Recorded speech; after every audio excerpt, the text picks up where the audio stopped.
Selamat pagi Sobat ATR BPN. Kita kali ini ada podcast pertama yang kita namain Si Komo, Si Kanjeng Coffee Morning. Kali ini kita udah ditemani oleh Kepala Bidang Survei dan Pemetaan Kanwil BPN Provinsi Jawa Tengah, yakni Bapak Devriandi Gustia. Langsung ke pertanyaan pertama. Apakah di Jawa Tengah itu terdapat PTSL, Pak? Di Jawa Tengah seperti di daerah-daerah lain itu juga terdapat program PTSL dimulai dari tahun 2017, 2018, 2019, 2020, 2021 dan sampai 2025 masih terdapat. Yang tahun ini sekitar 29.000 hektar.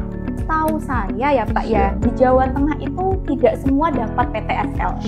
Apakah itu benar? Di Jawa Tengah ini dari 35 kabupaten ini yang sudah dikategorikan lengkap itu sebanyak 13 kabupaten.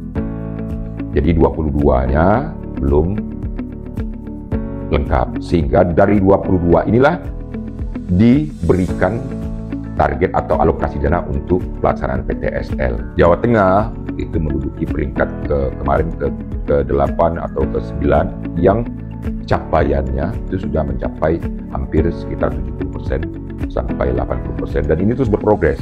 Terus nih Pak, kemarin saya tuh baca komen-komen di Instagram banyak banget yang nanyain PTSL, PTKL di Kota Semarang. Nah itu masih ada apa nggak Pak? Ya. Kota Semarang itu dideklar bahwa dia sudah lengkap itu di tahun 2024, bahwa Kota Semarang seluruh bidang tanahnya sudah terpetakan, sehingga alokasi dana terkait dengan PTSL ini tidak lagi diarahkan kepada Kota Semarang karena sudah lengkap. Kira-kira nih Pak, masih banyak nggak bidang tanah yang sampai sekarang tuh belum terpetakan? Apabila dia masih di situ di gambar itu disebutkan gambar situasi, itu pasti belum terpetakan. Ini apakah dibolehkan? Apakah sertifikat yang dikeluarkan dengan gambar situasi itu sah? Sah. Apabila suatu pemohon sedang mengajukan permohonan di mana bidang tanah tersebut belum terdapat peta pendaftarannya, maka dapat dikeluarkan sertifikat yang bersifat sementara. Satu pertanyaan terakhir Pak, bukti kepemilikan tanah yang dimiliki tahun 1961 sampai 1997 itu udah nggak berlaku lagi di tahun 2026. Nah, itu benar apa enggak Pak? Ya. Bukti terkuat dari suatu bidang tanah itu ditunjukkan dengan sertifikat.